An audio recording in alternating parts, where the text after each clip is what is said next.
let's pass the floor to her. Thank you.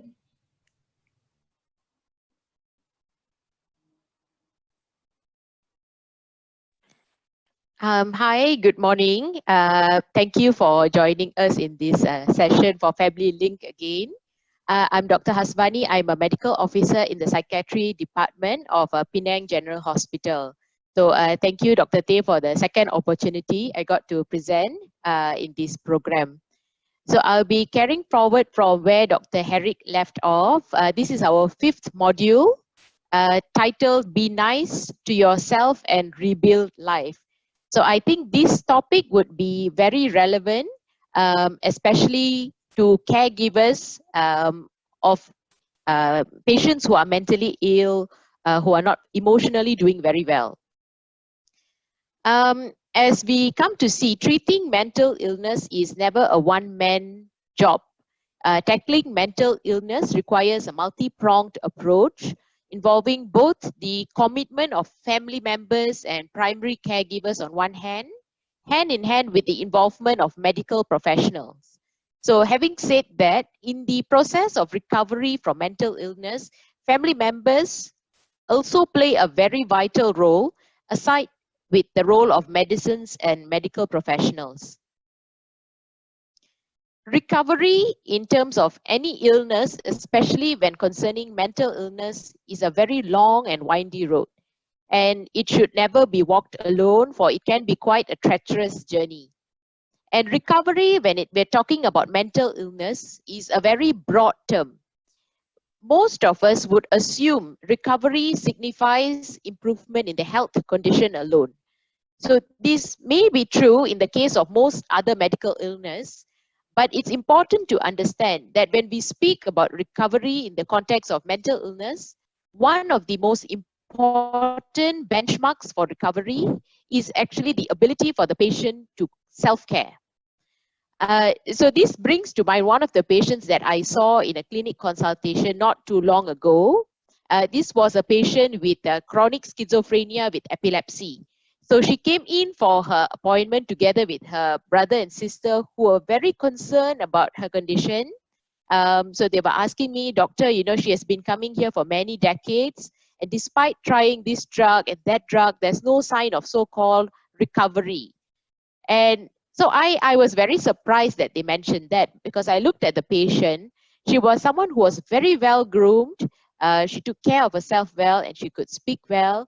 Of course, you can see that there was some elements of the psychotic symptoms. She was hallucinating, she was talking to herself.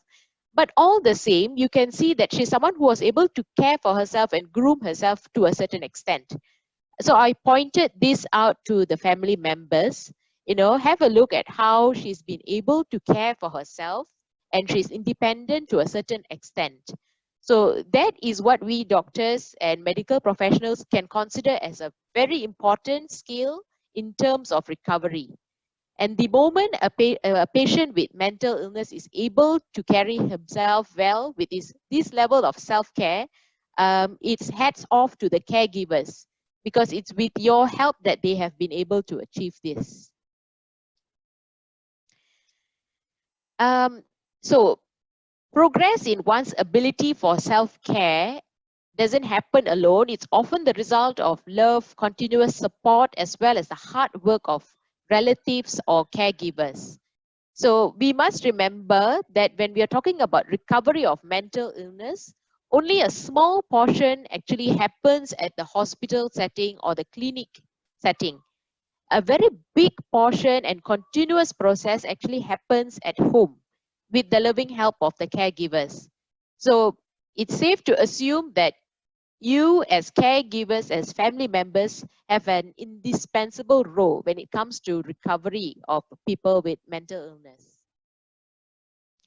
So needless to say, you, dear caregivers, you are important too, because you must always remember, without your consistent guidance, they will not take their medicines. Without your insistence, they may not even go for medical consultations. And without your support, they may not have survived the torturing side effects of all these medications. And of course, without your courage, they would not have survived the discrimination and stigma of people with mental illness. So never forget that you're important. So needless to say, with all this continuous process that's going on at home in the setting, the role of a caregiver is not easy.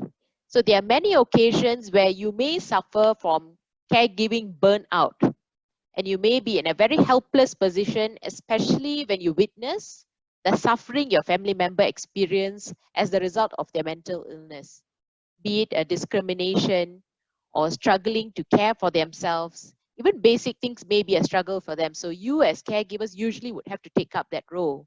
So there is a room for burnout. And if you don't take enough time for you to recover and rejuvenate, there is plenty of room for you to burn out. Some of the signs to watch out for when talking about caregiving burnout would be feeling easily flustered or frustrated, feeling extremely tired all the time, losing interest to do anything that you used to enjoy doing, feeling certain amount of hopelessness or helplessness, feeling depressed, despaired. You seem to be able to be very forgetful or foggy about day-to-day things as well. So taking care of emotionally malfunctional people is not easy. And sometimes you will feel that what you're achieving is not at all proportional to the effort that you have been putting in over the years. And it's very easy to feel like you want to give up. So, in fact, you will be constantly caught up in a cycle of guilt. Am I not doing enough? And a feeling of hopelessness. You may wonder, is this the end of the tunnel? So you can end up in this cycle of self-reproach. So always remind yourself that when it comes to taking care of people with mental illness, it does not mean you have to sacrifice yourself. Try to be easy on yourself. Try to relax. Appreciate the efforts you have put in as a support for your loved ones. Here is a small excerpt that I want to share. It's an experience that most caregivers can actually relate to. It's a story about Mrs. Lam. So Mrs. Lam's husband had passed away years ago, and she had to bring up her 3 daughters and 1 son as a single mother. So she worked hard naturally and had to live a very thrifty life to provide for her children the best life. But unfortunately, her youngest son was struck by mental illness. So this is where Mrs. Lam starts accusing herself. What have I done wrong? Have I been too hard on him? Have I been the one who caused him to have a breakdown? And her neighbors as well, who used to chat with Mrs. Lam, started to shun her son after learning of Ah Huai having mental illness. Ah Huai sometimes yells at her in public, accusing her of mistreating him. So these incidents constantly embarrass and anger Mrs. Lam. So she spent all her savings consulting Chinese and Western doctors alike, but his condition remained volatile. Mrs. Lam believes that her son can never be cured, and whenever she finds herself thinking that she will have to bear this burden for all her life, she feels like she herself is mentally collapsing. So this situation may actually ring a bell with many caregivers. It may be a familiar scenario. So if you see these questions to ponder here, what does Mrs. Lam think is responsible for her son's mental illness? So if you had seen the excerpt earlier, it seems that Mrs.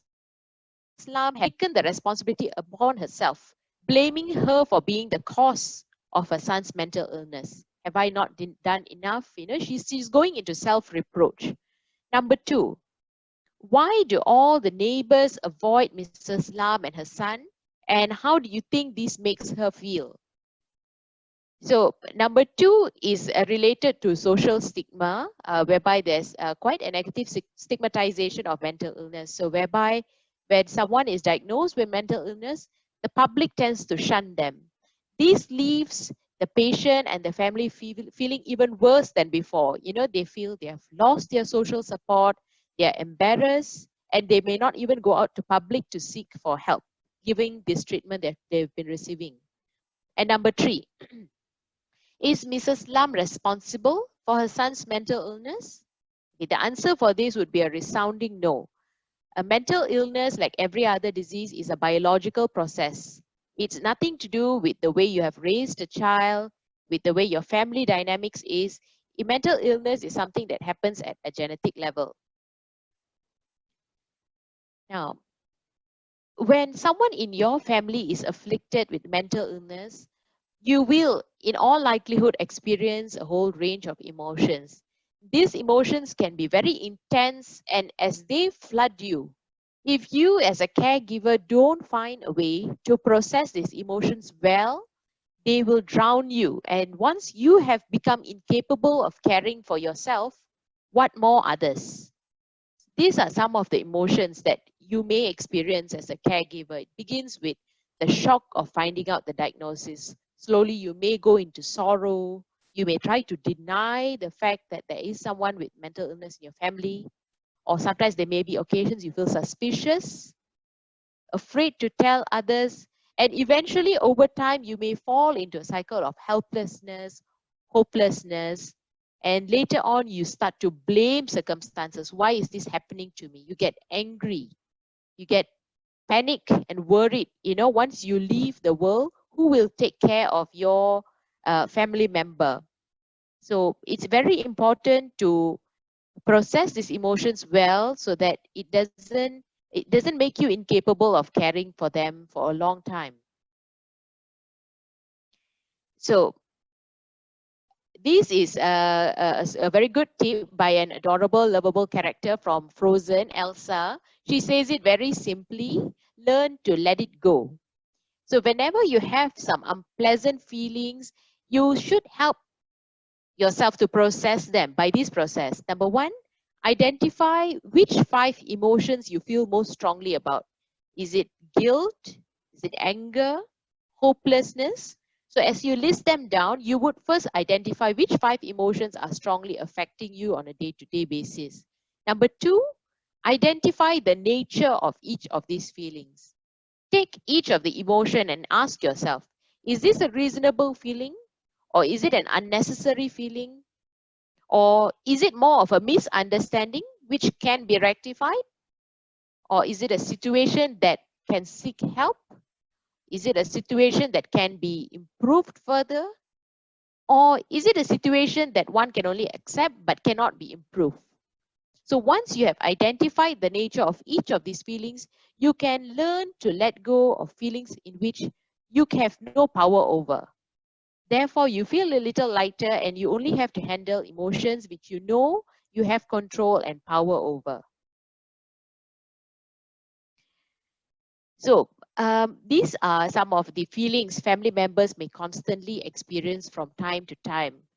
Guilt, he is insane because I have put too much pressure on him. Or anger, or he is here only to torment me. What have I done to deserve this? Or a sense of hopelessness and worry. As I'm getting old, once I'm no more, who is going to take care of him when I die? So where do these feelings stem from? Number one of the main reasons these feelings may arise is a lack of knowledge concerning mental illness. So many family members do not realize that mental illness is a brain disease. And as a result, they feel that they caused the disease somehow and they will start blaming themselves. But in fact, once you come to understand this, you are not to be blamed. Whatever happened in the past does not change the fact of the illness. So it will not be helpful to your loved ones if you're constantly consumed with the sense of regret or guilt. One of the ways you can help, in fact, is by improving your knowledge of the disease and the treatment. Number 2, it could happen in the case of you lack a channel to vent your feelings. This happens mostly because of the social stigmatization. Because of this phenomenon, people with mental illness and their families often shun themselves and they dare not admit that they or someone in their family are ill.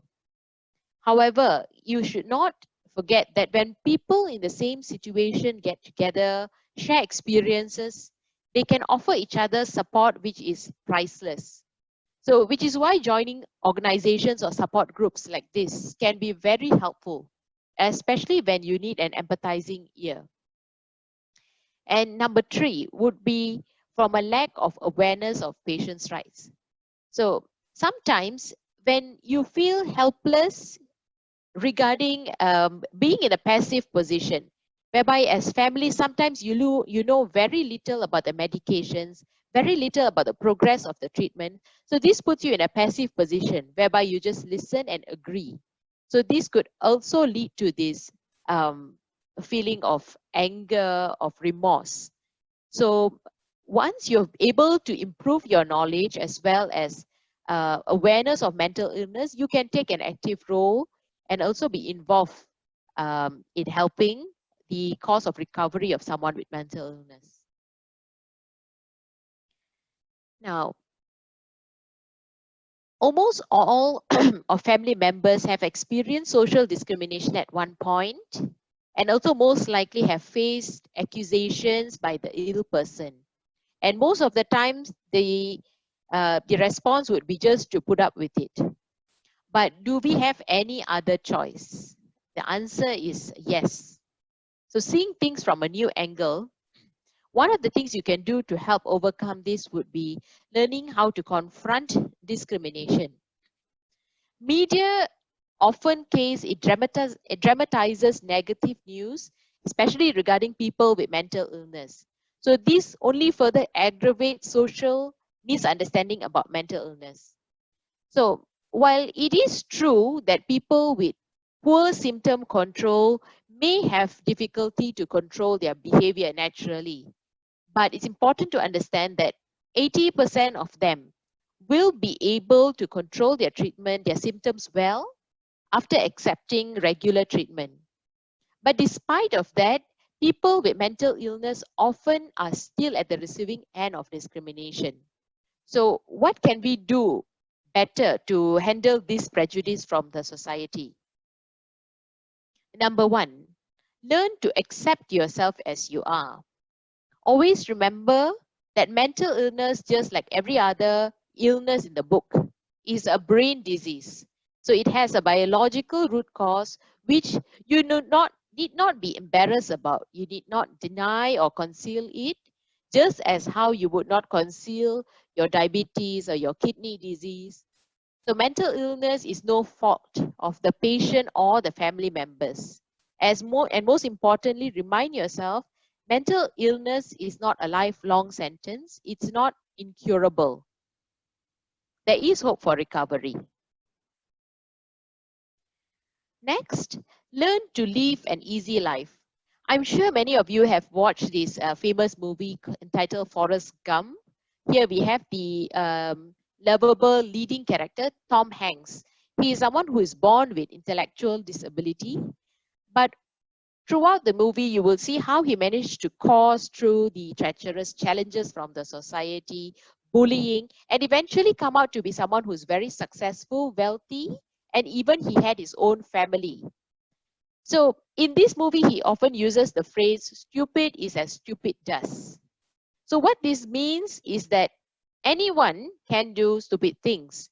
And the test of someone's stupidity is their behavior, not their supposed intelligence. So in the same way, it's unfair to say that someone is abnormal just because he or she happens to be stamped with mental illness. Always, the evaluation should be based on his or her actual behavior. So of course, none of us would enjoy being the subject of discrimination. So one thing that can help to ease this trouble would be to have a little bit of a witty humor when facing this prejudiced society.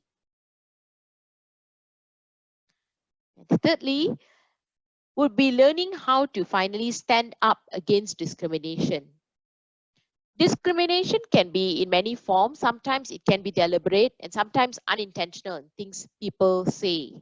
And most unfortunately, discrimination often comes from people you're closest to, which would be your relatives, friends, and neighbors. And it is words from them that tends to hurt the most. So you can learn to respond in a certain way by being polite, but at the same time learning to stand up against the discrimination.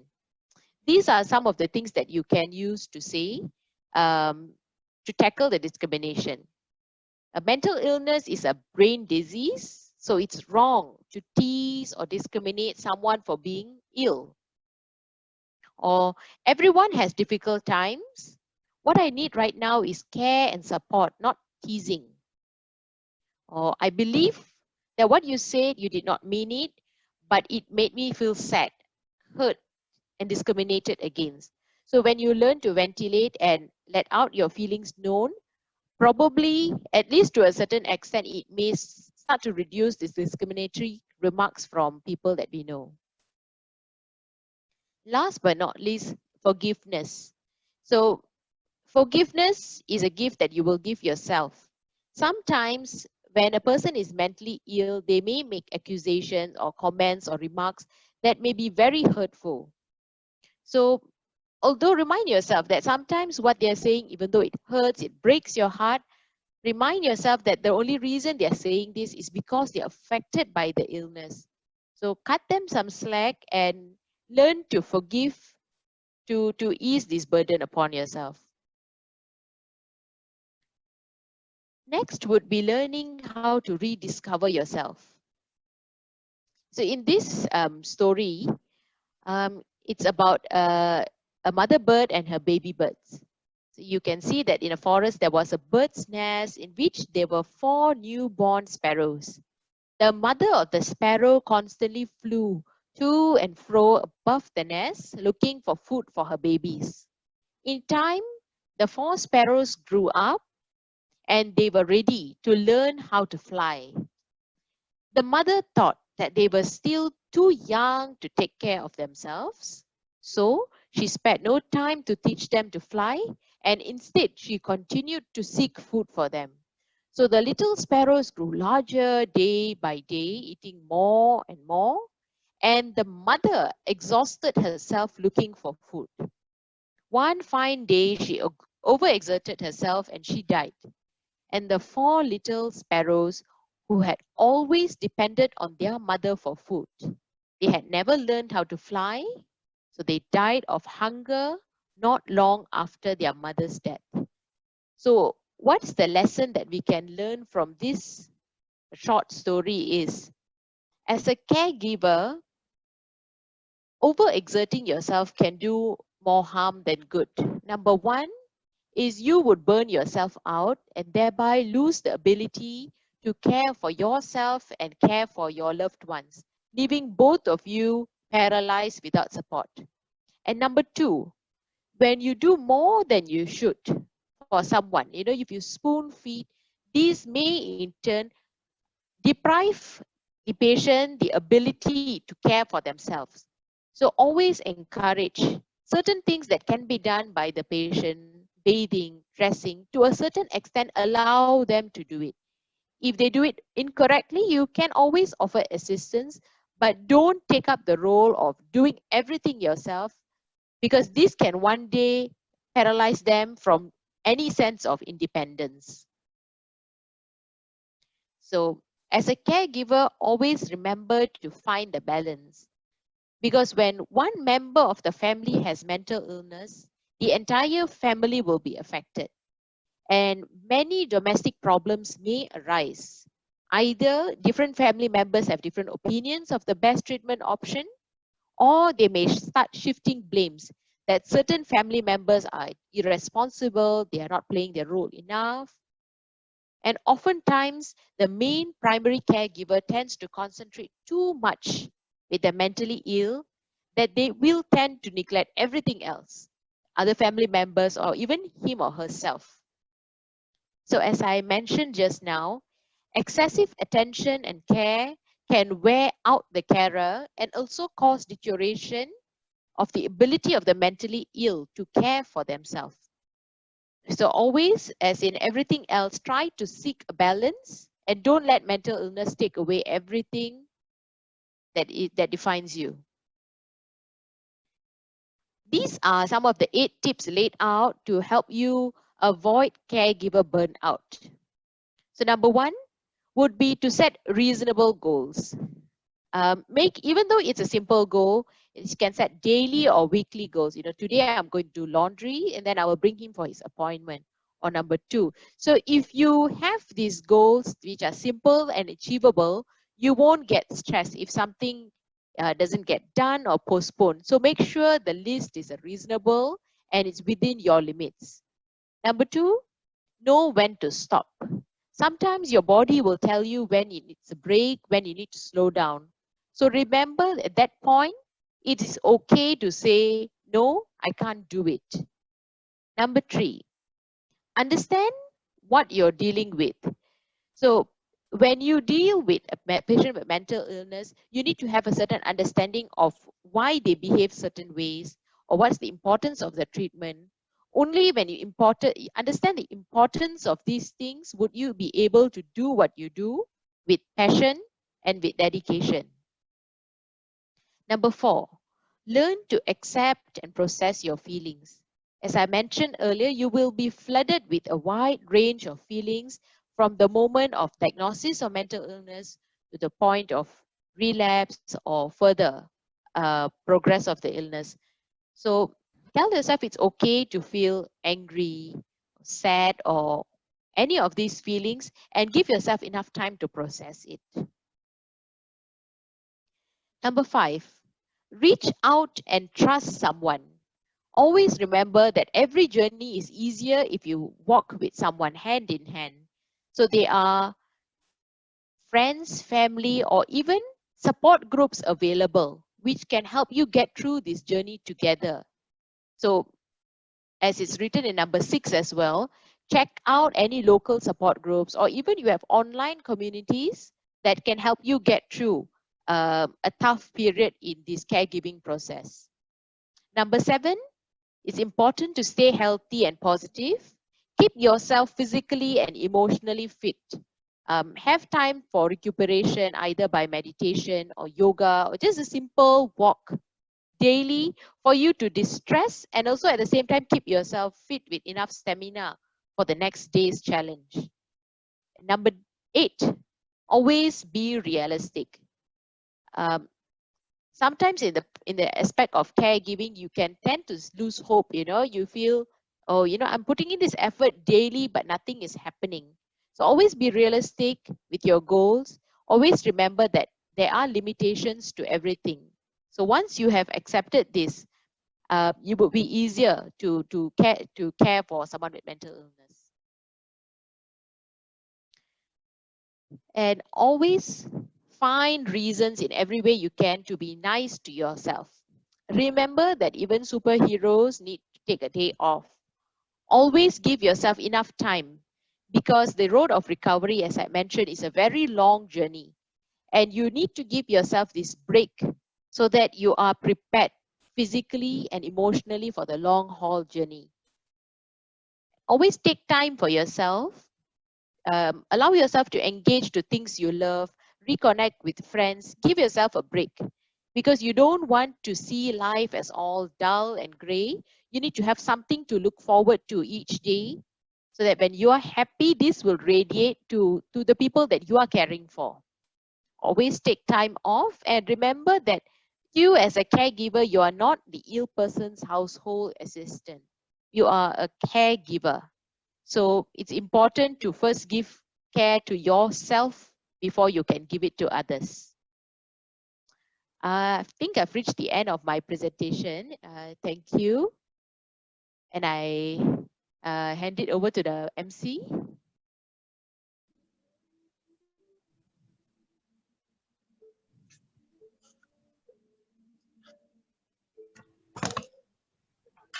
Okay, thank you, Dr. Haswani. Anyone of you has any questions to ask? Hello. Okay, Yeah, Dr. before we proceed, actually we should set this reminder, and I hope everyone understand. Some of the sharing here, maybe you are talking about yourself, your family members,